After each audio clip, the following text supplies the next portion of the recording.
Imagine a war where the weapons are invisible, the wounds leave no scars, and the battlefield is the human mind. This isn't fiction. This is the reality of psychological abuse. It's a silent epidemic, fought in isolation, leaving victims feeling lost, confused, and utterly alone.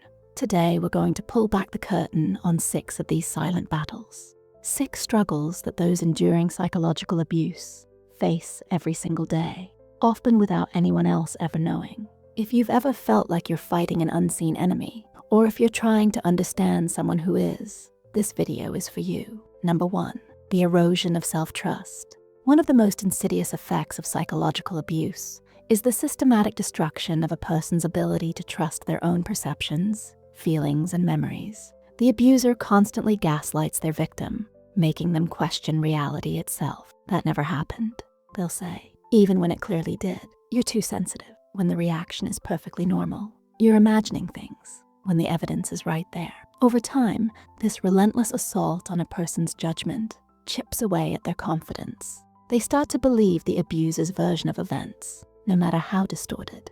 They begin to doubt their own sanity. Think about what it means to lose trust in yourself. It's like losing your internal compass. Every decision becomes a monumental task because you can no longer rely on your own instincts. You second-guess everything. Did I lock the door? Did I say that? Am I overreacting?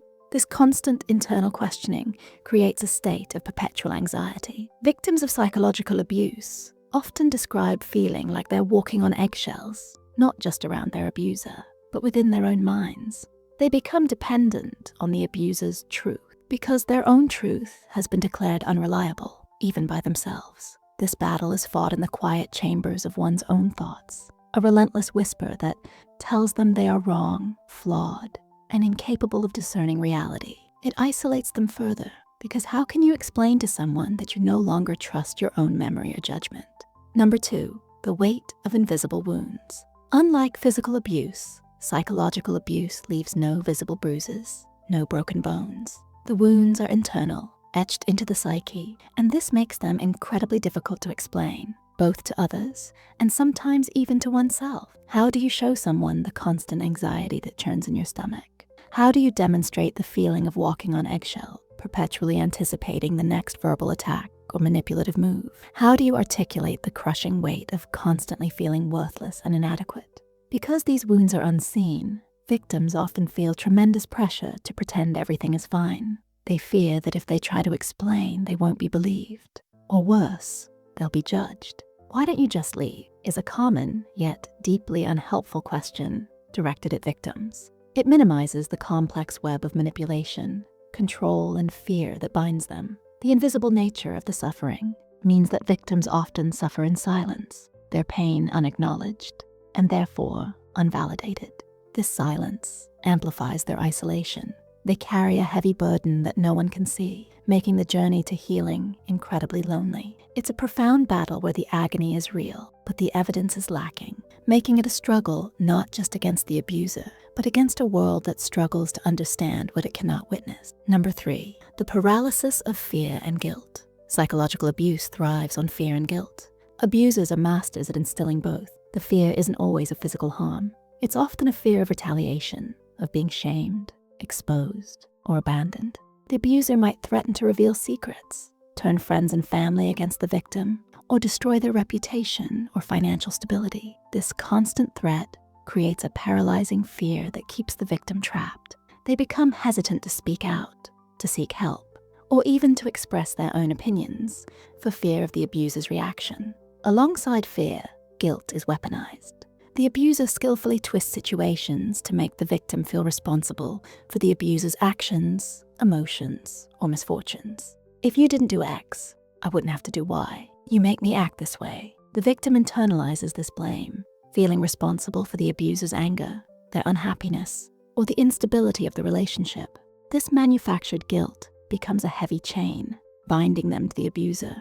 Breaking free requires overcoming not just the abuser's control, but also the deep-seated fear and self-blame that has been instilled. It's a silent battle against an internal tormentor that whispers accusations and paints a bleak picture of what will happen if they ever dare to challenge the established order. Number 4, the loss of identity and autonomy. One of the most devastating long-term effects of psychological abuse is the slow, agonizing loss of a person's sense of self. The abuser, often subtly at first, begins to control every aspect of the victim's life. They dictate who the victim can see, what they can wear, what they can do, and even what they can think. They belittle the victim's interests, mock their passions, and undermine their achievements. Over time, the victim's individuality is systematically dismantled. Their own dreams, goals, and desires are replaced by the abuser's agenda. They become an extension of the abuser, their choices and actions dictated by what will appease or benefit the person controlling them. This loss of autonomy is not sudden. It's a gradual erosion, like a river slowly carving away at a mountainside. Victims often describe feeling like a shell of their former selves, unable to recognize the person they've become. They lose touch with their own values, their own opinions, and their very essence. Reclaiming one's identity after psychological abuse is a monumental task, a journey of rediscovering who they are outside the shadow of their abuser. It's a silent war fought to remember oneself, to retrieve fragments of a personality deliberately shattered. Number 5, the isolation from support systems. Abusers often go to great lengths to isolate their victims from friends, family, and any potential sources of support. This isolation is a critical tactic because it leaves the victim with nowhere to turn, no one to confide in, and no alternative perspectives to challenge the abuser's narrative. The abuser might create false narratives about the victim to their loved ones, making them seem unstable or untrustworthy. They might demand exclusivity, framing any external relationships as a threat to their own bond. "You love them more than me," or "they're trying to turn you against me," are common refrains. The victim, feeling increasingly vulnerable and confused, often withdraws. They might be too ashamed to admit what's happening, or they might genuinely believe the abuser's claims that their friends or family are bad influences. This gradual severing of ties leaves the victim entirely reliant on the abuser, deepening their dependence and making escape even more daunting. The silence around the abuse is enforced not just by the victim's fear, but by the abuser's deliberate actions to cut them off from the outside world. This battle is fought in the quiet absence of those who care, a profound loneliness enforced by manipulative design. Number 6, the lingering echoes of trauma. Even after escaping an abusive situation, the battle is far from over. Psychological abuse leaves deep, lasting scars that continue to affect survivors long after they're physically safe. These are the lingering echoes of trauma. Survivors often experience anxiety, depression, post-traumatic stress symptoms, and difficulty forming healthy relationships. They might struggle with trust issues, constantly on guard, and find it hard to let people in.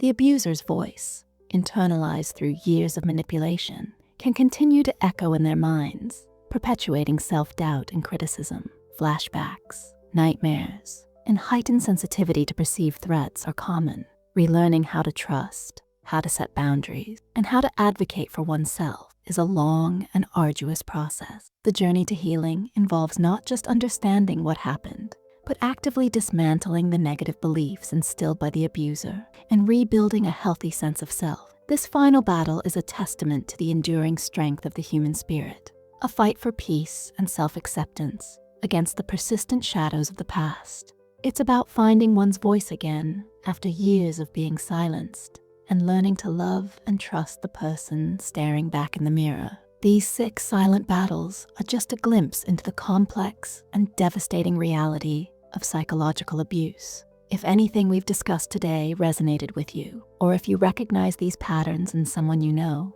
please understand that you are not alone. Reaching out is the first step towards healing. There are resources, therapists, and support groups specifically designed to help navigate this journey. Your experience is valid, and your recovery is possible. What part of this video resonated with you the most? Share your thoughts in the comments below. Your experiences can help others feel less alone. If you found this video informative and helpful, please take a moment to hit that like button. And for more content that aims to shed light on important psychological topics, make sure to subscribe to our channel and ring the notification bell so you don't miss our next video. Thank you for watching.